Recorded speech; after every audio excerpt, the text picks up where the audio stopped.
नमस्कार, HN24/7 देख रहे हैं आप। मैं हूं मनीष कुमार वर्मा। हमारा खास प्रोग्राम सौभाग्य में आपका बहुत बहुत स्वागत है।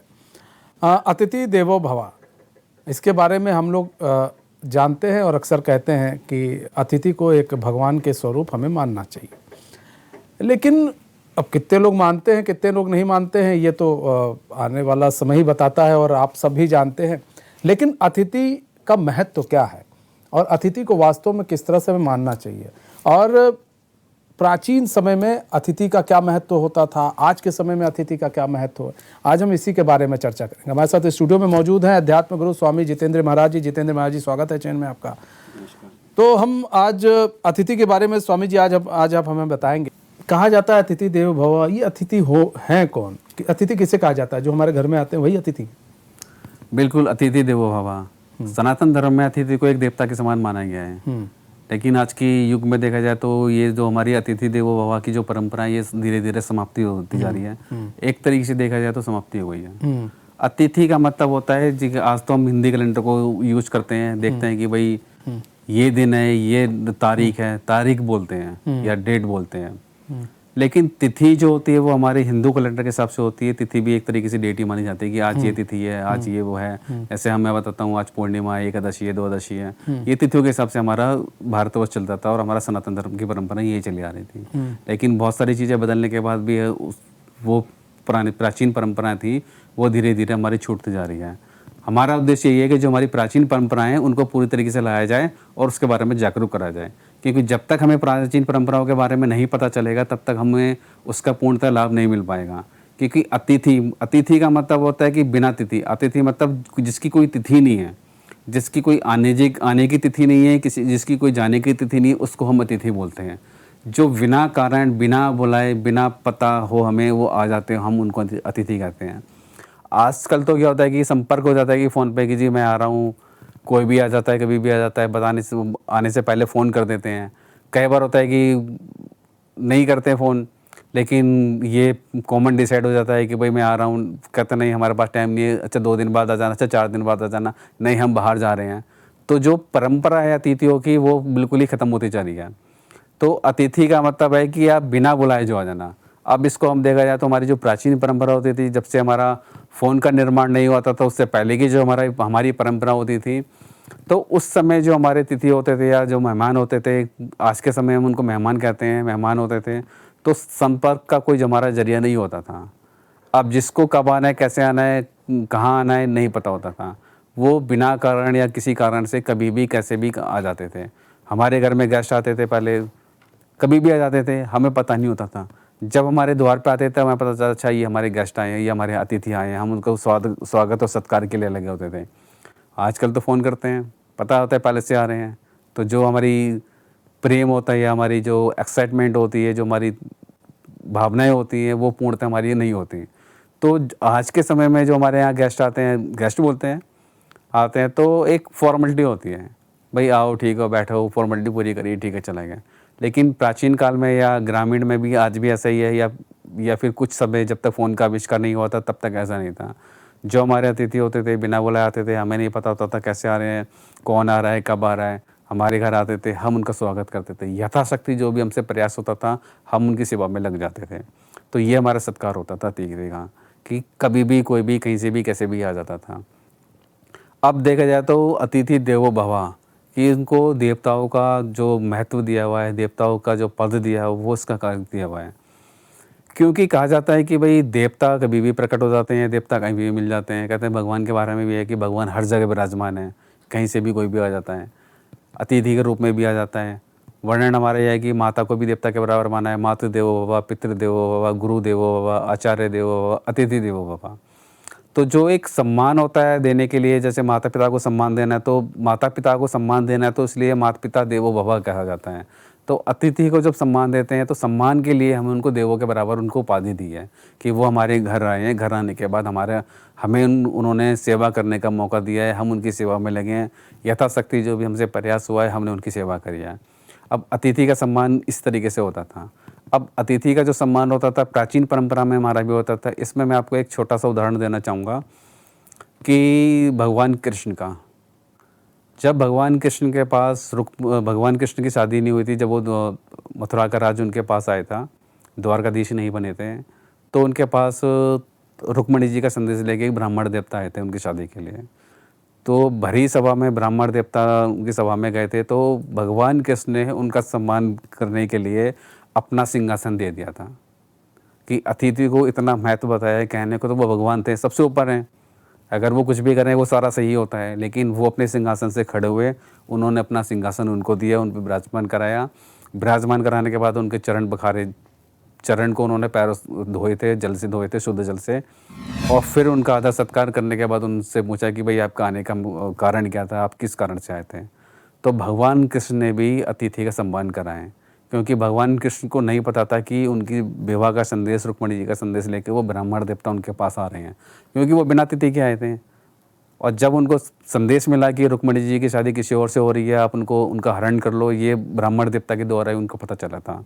तो ये अतिथि का सम्मान होता है कि बिना अतिथि के, बिना बुलाए, बिना किसी कारण के या अपने उद्देश्य से आए कि हमें नहीं पता, लेकिन अतिथि को पता है कि उसका कारण क्या है, उनका आने का कारण क्या है, तो अतिथि उनको बोलते हैं। अच्छा, श्री कृष्ण भगवान के बारे में आपने बताया।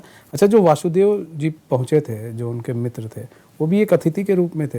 अच्छा, पहले एक चीज़ और भी चीज़ है कि क्या नाम, पहले अतिथि जब आते थे, जो प्राचीन समय में हम लोग देखते हैं टीवी सीरियल्स में जो देखते हैं और जितना हमने पढ़ा है कि पहले अतिथियों का पैर वैर भी धुलवाए जाते। सम्मान किस तरीके से? हाँ, क्या किस तरह से किया जाता था उनका सम्मान? अतिथि का सम्मान सबसे पहले ये होता है कि जैसे वसुदेव कृष्ण भगवान ने करा था कि अतिथि को सबसे पहले बिठाया, उनको पैर उनके धुलाए, क्योंकि पहले जो यात्रा होती थी, अतिथि आते थे, इतने साधन नहीं थे, इतने पर्याप्त सुविधाएं नहीं थी, तो वो कुछ पैदल मार्ग से आते थे, कुछ बैलगाड़ी से आते थे, कुछ घोड़ों से आते थे। यात्रा बहुत लंबी थी, कई कई दिनों की यात्रा होती थी, उनके शरीर पे भी धूल जम जाती थी, पैरों में भी धूल जम जाती थी। तो सबसे पहले होता था अतिथि का सत्कार करना है या गुरु का सत्कार करना है, तो हमारी जो सनातन परंपरा रखी है, उनके चरण धोने से आ रखी है कि उनके जो चरण में जो रज लगी हुई है, उसको सबसे पहले हम उसको धोते हैं। उसको धोने के बाद अतिथि का सम्मान करने के बाद उसको आसन देते हैं बैठने के लिए, जहाँ पे वो आराम पूर्वक बैठ जाए। तो पहले की जब यात्रा होती थी, अतिथि थक भी जाते थे, तो उनके पैरों के तेल से मालिश भी करते थे। ऐसा भी कई कथाओं में या कई पुराणों में वर्णन करा हुआ है कि अतिथि को सम्मान के लिए फिर उनको भोजन वगैरह, भोजन वगैरह देते थे, उनको पर्याप्त, फिर उनके सोने की व्यवस्था भी करते थे। अब इसमें यह है कि अतिथि का जो पैर धोना है या उनको भोजन देना है, दीपक देना है, तो इनका सबका महत्व क्या होता है। अब हम इसमें जानेंगे, अतिथि जब घर में आते हैं तो जल से उनके पैर भी धोना चाहिए। जिस कमरे में उनका शयन कराया आपने बताया, तो उसमें दीपक की व्यवस्था होना चाहिए। आज तो लाइट हो गई है, पहले तो लाइट नहीं होती थी, एक दीपक जलाना होता था। पैरों के तेल से मालिश भी करनी चाहिए, क्योंकि वो यात्रा की थकान उनको बहुत ज़्यादा होती है। आजकल तो बहुत सारी सुविधाएं होती, थकान नहीं हो पाती, कहीं भी जाना होता है तो कुछ ही समय लगता है। हवाई यात्रा से भी जा सकते हैं, लेकिन पहले ये साधन नहीं थे। खाने के लिए भोजन देना चाहिए, स्वादिष्ट बना देना चाहिए, हो सके तो जितना आपकी योग्यता या क्षमता उस हिसाब से उनको भोजन देना चाहिए। रहने के लिए उनको स्थान देते हैं। तो ये जब सारी चीज़ें आप अतिथि के लिए करते हैं, तो आपको यम दंड का भोगना नहीं पड़ता, क्योंकि अतिथि की जब आपने सेवा करी, जल से करी, दीपक से करी, तिल से करी, भोजन से करी, स्थान से करी, और वस्त्र भी देते हैं कुछ, तो वस्त्र करी, तो जो भी आपका यम दंड होता है या भी जो भी नकारात्मकता होती है, जो भी आपके पाप होते हैं, वो आपकी अतिथि की सेवा से खत्म हो जाते हैं, कि उसके जो पुण्य वगैरह होते हैं वो भी आपको थोड़े से मिल जाते हैं, और जो भी आपके नकारात्मकता होते हैं, पाप होते हैं, वो भी आपके खत्म हो जाते हैं। आप कहते हैं अतिथि के आने का प्रभाव हमारे जीवन में क्या पड़ता है। ऊर्जा के हिसाब से देखा जाए तो जब भी हमारे घर में हम रहते हैं, तो हम एक ऊर्जा के दायरे में रहते हैं। जो हमारे परिवार में रहते हैं, हमारे आसपास के लोग रहते हैं, तो हमारी जो ऊर्जा होती है एक दूसरे से मिली हुई होती है, एक दूसरे से सम्मिलित होती है। तो उसमें जो हमारी दिनचर्या होती है उसी हिसाब से होती है। कई बार होता है कि जो हमारी नकारात्मकता होती है हमारी ख़त्म नहीं होती। जब हमारे घर में कोई अतिथि आता है तो वो सकारात्मक सोच और सकारात्मक शक्ति के साथ आता है। जब वो अपनी सकारात्मक सोच और शक्ति के साथ हमारे घर में प्रवेश करता है, तो जो हमारे घर का जो वातावरण होता है वो थोड़ा सा पॉजिटिव हो जाता है, कि जो भी हमारे घर में नकारात्मकता होती है कहीं ना कहीं उसका प्रभाव कम होना शुरू हो जाता है। जो हमारे घर अतिथि आते हैं उस चीज़ का उसका प्रभाव उनके ऊपर बढ़ना शुरू हो जाता है। तो इस तरीके से अतिथि का आना भी चाहिए। इसी तरीके से जब अतिथि का सम्मान भी करते हैं तो अतिथि को दीवों के बराबर भी कहा है, क्योंकि उनके आने से आपके घर में सकारात्मकता आती है, नकारात्मकता नहीं आती। अब इसमें देखा जाए तो मैं आपको एक छोटा सा एक उदाहरण देना चाहूँगा कि जो भी हमारी बहन बेटी होती हैं रक्षाबंधन पे आती हैं, ध्वज पे आती हैं, त्योहारों पे आते हैं, कुछ विशेष त्योहारों पे हमारे गेस्ट आते हैं, तो जब भी हमारे घर में कुछ भी अतिथि आते हैं या गेस्ट आते हैं या हमारे मिलने वाले आते हैं, एक थोड़े लंबे समय के बाद आते हैं, तो वो हमारे घर में हमेशा मिठाइयाँ लेके आते हैं, फल लेके आते हैं। हमेशा मिठाई शुभता का प्रतीक माना जाता है, भाई खुशियों का माना जाता है। जब भी हम खुश होते हैं तो मिठाई खाते हैं, फल होते हैं तो फल भी हमारा शुभ माना जाता है। तो जो भी हमारा वातावरण था, हमारे वातावरण में किसी भी तरह की नकारात्मकता थी, वो सारी ख़त्म हो गई। और आप देखते हैं कि वो खुशियाँ लेके आते हैं कि किसी भी कारण से अगर हमारे घर में जो हमारी दिनचर्या चली, दिनचर्या हमारा सुबह से लेकर शाम तक की दिनचर्या व्यस्त है, लेकिन जब हमारे घर में अतिथि आ गए तो हमारे घर का जो माहौल परिवर्तित हो जाता है, तो खुशियाँ हो जाती हैं। सब एक दूसरे के साथ मिलते हुए लंबे समय तक मिलते हैं तो ज़्यादा खुश होते हैं। ज़्यादा खुश होने के बाद सकारात्मक ऊर्जा आती है। कुछ चीज़ ऐसी होती हैं कि हम अपने दुख की बात बोलना चाहते हैं, नहीं बोल पाते हैं। कुछ अपने परामर्श भी कर लेते हैं, कुछ अपनी जो जीवन का उद्देश्य होता है इसकी सहायता नहीं कर पाते या मिल नहीं पाता, कोई दिशा नहीं मिल पाती। तो जब हमारे अतिथि आते घर में तो हम उनसे अपने विचार उनके सामने रखते हैं, तो कहीं ना कहीं हमारा उनसे मार्गदर्शन भी मिल जाता है। अच्छा, एक चीज़ और समझना चाहेंगे, क्या जब अतिथि आते थे पहले तो क्या तो कोई विशेष जल से उनका पैर वैर धुलाया जाता था? बिल्कुल, अतिथि पैर धोने जो अतिथि हमारे होते थे, जो हमारे जो खास रिश्तेदार होते थे, उनको तो साधारण जल से ही उनके पैर धोते थे। लेकिन कुछ हमारे विशेष अतिथि होते थे, जैसे हमारे गुरु होते थे या संत होते थे, महात्मा होते थे, तो उनके स्वागत के लिए हम व्यवस्था करते थे गंगा जल के लिए और कुछ पुष्प के लिए। क्योंकि पैर धोने की जो परंपरा हमारे सनातन धर्म से चली आ रही है कि पैर धोने की जो ऋषियों की, हमारे गुरुओं की, हमारे संतों की जो परंपरा है, वो हम देखा जाए तो इसका वर्णन हमारे भगवान राम ने भी करा है इसमें, और भगवान कृष्ण ने भी करा है। भगवान राम ने भी संतों की सेवा करी, संतों के पैर भी धोए हैं। भगवान कृष्ण ने तो साक्षात धोए हैं और उनका तो कई जगह वर्णन भी है।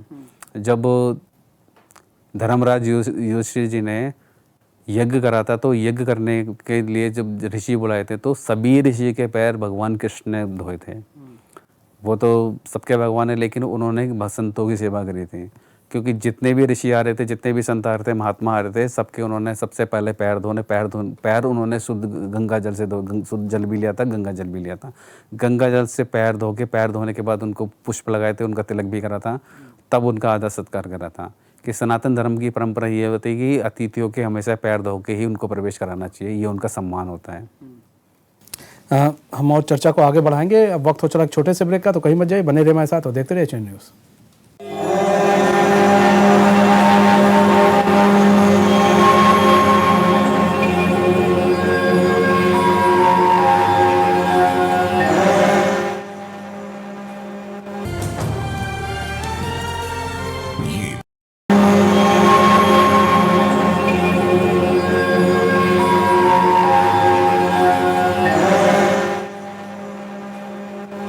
ब्रेक के बाद एक बार फिर से आप सभी का बहुत बहुत स्वागत है। हम चर्चा को आगे बढ़ाएं उससे पहले आपको बता दें, अगर कोई भी एस्ट्रोलॉजर, कोई अध्यात्म गुरु या कोई भी टेरो कार्ड रीडर हमारे साथ जुड़ना चाहता है, हमारे शो का हिस्सा बनना चाहता है, तो टीवी स्क्रीन पर एक नंबर चल रहा है, एक मेल आईडी चल रही है, आप उससे हमें संपर्क कर सकते हैं।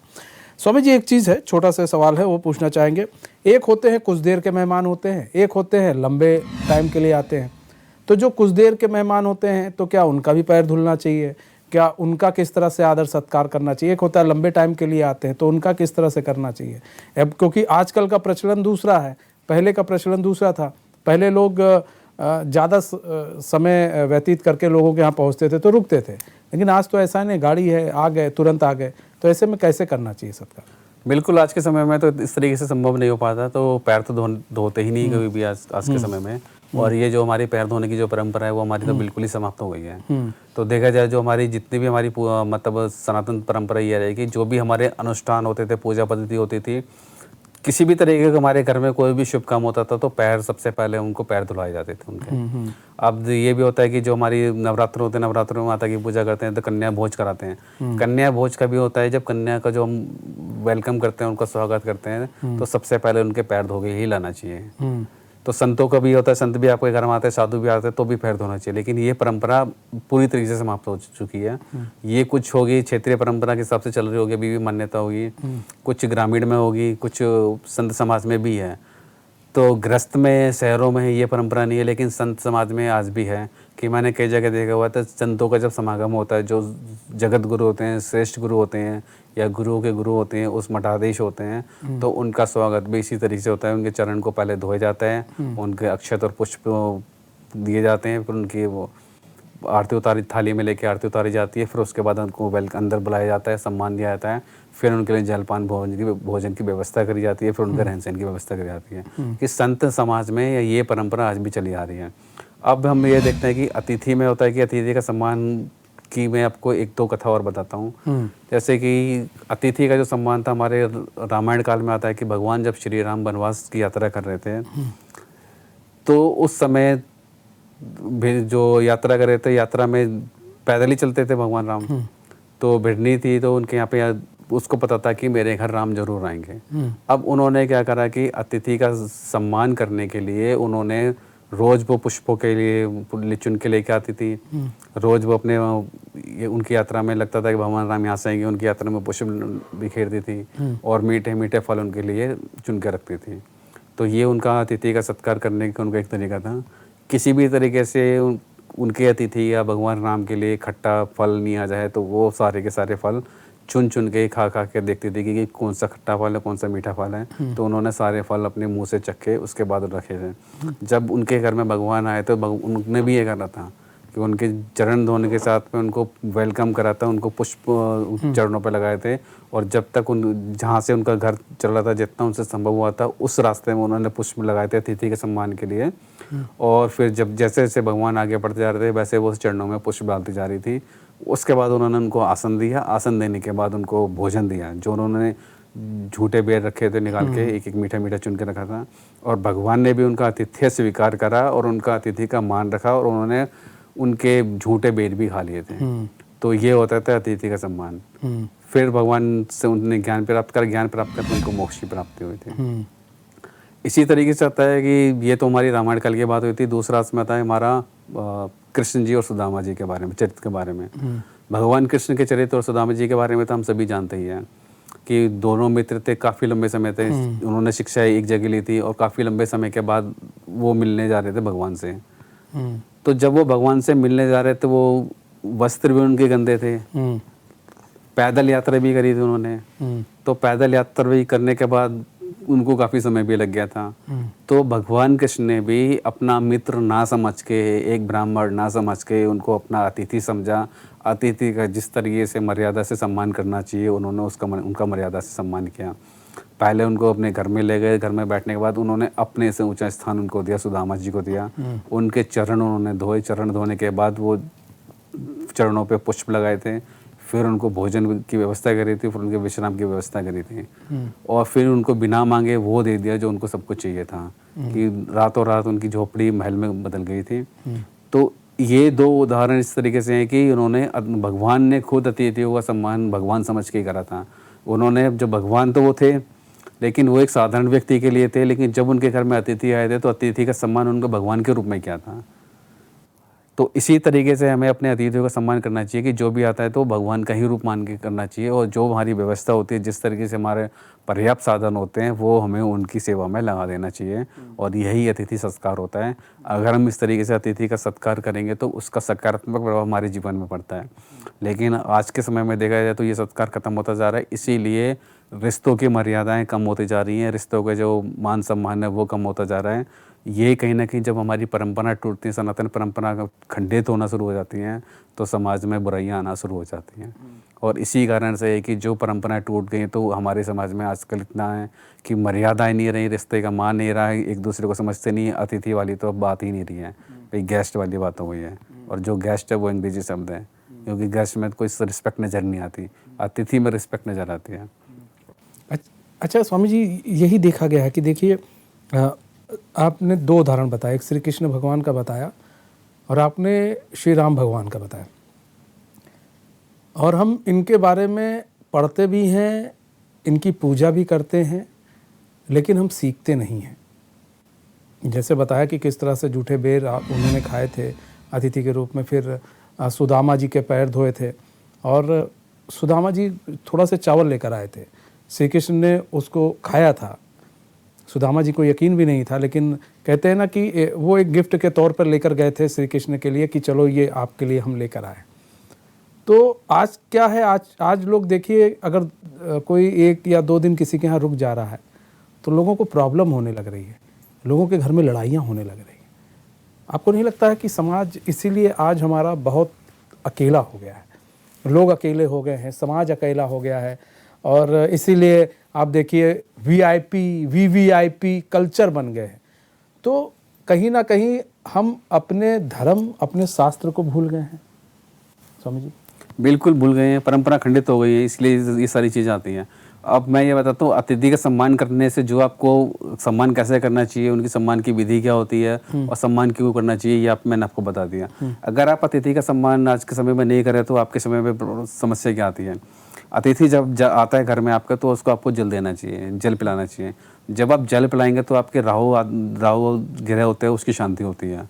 अब कोई भी आपके घर अतिथि आया, आपने उसको सम्मान पूर्वक जल नहीं दिया तो आपका राहु वहाँ पे खराब हो जाएगा। और यहाँ पे राहु अगर उसको अतिथि का सम्मान पूर्वक करा, तो जल दिया, उसको पर्याप्त मात्रा में उसका सम्मान करा, तो यहाँ पे आपकी राहु की शांति हो जाएगी। दूसरा आता है कि जब आपका अतिथि आता है तो आप उसको कुछ मीठा खाने को नहीं देते हैं, तो इसमें आपका मंगल दोष लग जाता है कि मंगल के जो नकारात्मक प्रभाव आते हैं वो आपके जीवन में आना शुरू हो जाते हैं। और जब मंगल का जो नकारात्मक प्रभाव आएगा तो आपके घर में जितने भी मंगलिक कार्य हैं वो सारे के सारे खराब हो जाएंगे, आपके घर में कलेश होने जाएंगे, पारिवारिक द्वेष शुरू हो जाएंगे, आपसी मतभेद शुरू हो जाएंगे। यहीं आप जब अतिथि को मीठा देते हैं तो आपका मंगल दोष दूर हो जाता है, जो मंगल का जो अशुभ फल देता है आपको, वो आपका सारा का सारा खत्म हो जाता है। अगर जो आपका अतिथि आए तो अतिथि को आप वस्त्र दान देते हैं, तो ये देखा जाए तो अतिथि को हमारा वस्त्र दान देने की परंपरा प्राचीन काल से चली आ रही है। अब देखते हैं कि हमारी जो अतिथि होते हैं, जो हमारी माताएं बहनें आती हैं, और तो हमारी ये परंपरा होती है हम उनको वस्त्र जरूर देते हैं कि राखी पे आती है, दोष पे आती है, कभी भी आती है, तो हर परिवार देने की कोशिश होती है कि साल में एक बार तो उनको वस्त्र दिया जाता है। तो अतिथि को जब वस्त्र हम देते हैं तो उससे हमारा जो गुरु का दोष होता है और शुक्र का दोष होता है वो खत्म हो जाता है। कि जिस तरीके से हमारा को नकारात्मक प्रभाव डाल रहा था, तो अगर हमने अतिथि को वस्त्र का दान दिया है तो गुरु और शुक्र का जो दोष होता है वो खत्म होता है, उसका नकारात्मक प्रभाव हमारे जीवन में नहीं आएगा, उसका सकारात्मक प्रभाव हमारे जीवन में आएगा। फिर होता है कि अगर हम अतिथि को बिस्तर देते हैं सोने के लिए, अगर अतिथि हमारे यहाँ रुकते हैं और हमारे जो बिस्तर पे सोते हैं उनको व्यवस्था पूरी तरीके से देते हैं, तो उससे आपका शनि का दोष खत्म हो जाता है। जब आप अगर अतिथि आपके घर रात में नहीं रुकते, या आजकल तो ऐसा है कि सुबह आए शाम तक चले गए, रात में नहीं रुकते हैं, तो कहीं ना कहीं देखा जाए तो आपके घर में शनि का दोष आ रहा है। आप शनि के दोष के लिए उपाय कितने भी कर लीजिए, लेकिन जब तक आप अतिथि की सेवा नहीं करेंगे, अतिथि आपके घर में आके रुकेगा नहीं, तब तक आपका शनि का दोष खत्म नहीं होगा। यही सारी चीज़ें हैं कि जब एक अतिथि होता है, अतिथि की सेवा ना करने का ये जो ग्रह होते हैं जो आपको शुभ फल की जगह शुभ फल देना शुरू कर देते हैं। और दूसरा होता है कि जब अतिथि आता है तो अतिथि के कुछ पुण्य भी होते हैं, कुछ उसके सकारात्मक शक्तियाँ भी होती हैं। जब वो आपके घर में आता है, भोजन आपका ग्रहण करता है, जल आपका ग्रहण करता है, आपके घर में सोता है, पर्याप्त मात्रा में समय बिताता है, तो उसकी कुछ सकारात्मक शक्तियाँ होती हैं, कुछ पॉजिटिव एनर्जी है वो आपके सहयोग में लग जाती है।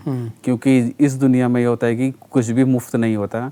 आपने अगर किसी के लिए भी करा है तो उसके बदले में आपको मिलेगा जरूर। आप अच्छा करेंगे तो आपको अच्छा मिलेगा, आप गलत करेंगे तो आपको गलत मिलेगा। ये होता है जो हमारी पूजा पद्धति होती है, भगवान की सेवा होती है, तो हम उनके लिए भगवान के पुष्प लेते हैं, माला लेते हैं, धूप लेते हैं, दीप लेते हैं, और यथाशक्ति मंत्र या पाठ पूजा जैसे भी करते हैं तो हम भगवान को अर्पण कर रहे हैं। तो उसके बदले में हमें मन की शांति मिलती है, हमारे घर में खुशियाँ होती है, नकारात्मकता खत्म होती है और सकारात्मक विचार हमारे मन में आते रहते हैं। कारण ये है।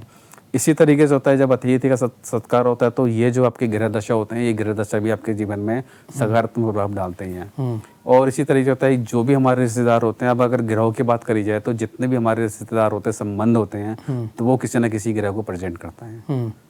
आप किसी ज्योतिष से भी मान देख लीजिए या परामर्श ले लीजिए कि हमारी माताएं बहनें होती हैं वो भी ग्रहों को प्रेजेंट करती हैं, सास ससुर होते हैं वो भी किसी न किसी ग्रह को प्रेजेंट करते हैं। जो हमारे 9 ग्रह होते हैं, 9 ग्रह का संबंध हमारे जीवन में हर रिश्तेदार से होता है। आज के समय में देखा जाए तो हमारे ज़्यादातर ग्रह दोष आ रखे हैं, कोई ना कोई दोष हमेशा खराब रहता है। क्योंकि दोष इसलिए रहते हैं कि ग्रह खराब इसलिए रहते हैं कि हमारे कर्म खराब होते जा रहे हैं। प्राचीन काल में देख लिया जाए, अगर आज से 50 साल पहले भी देख लिया जाए तो इतना ज्योतिष भी नहीं था, इतनी कुंडलियाँ भी नहीं थी, इतने सारे रेमेडीज भी नहीं थी, इतने सारे उपाय भी नहीं थे।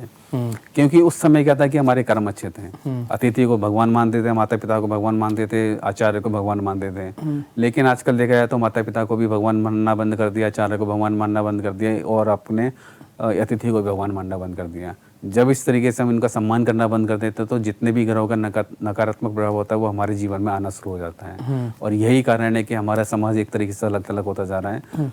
परंपरा हमारी चली रहे, आगे बढ़ती रहे, हमारी कोशिश यही होती है। इसलिए हम आपके लिए छोटे छोटे विशेष तरीके से निकाल के लाए हैं कि आपको उसके बारे में आपको पता चले, उसके लाभ के बारे में पता चले, आपको उसको उद्देश्य के बारे में पता चले, ताकि जो आपके जीवन में संघर्ष है, नकारात्मकता है, वो आपको ज़्यादा ना करना पड़े, सहज ही पता चल जाए कि जो भी है राहु की, मंगल की, गुरु दोष, शुक्र और शनि, इन सब की ग्रह शांति के लिए सिर्फ आपको एक ही काम करना है, अतिथि का सत्कार करना है। अतिथि का सत्कार कर दिया तो इन ग्रहों का प्रभाव अपने आप ही शांत हो जाएगा। अब आप अतिथि का सत्कार ना करके आप इन घरों में आप पैसा लगाना चाहते हैं तो इसका जाप करना पड़ेगा, अनुष्ठान करना पड़ेगा, उसमें खर्चा ज़्यादा है। खर्चा ज़्यादा है। इसीलिए कहते हैं ना, इसीलिए भगवान कहते हैं अतिथि का सम्मान कीजिए, इसीलिए कहते हैं अतिथि देवो भव।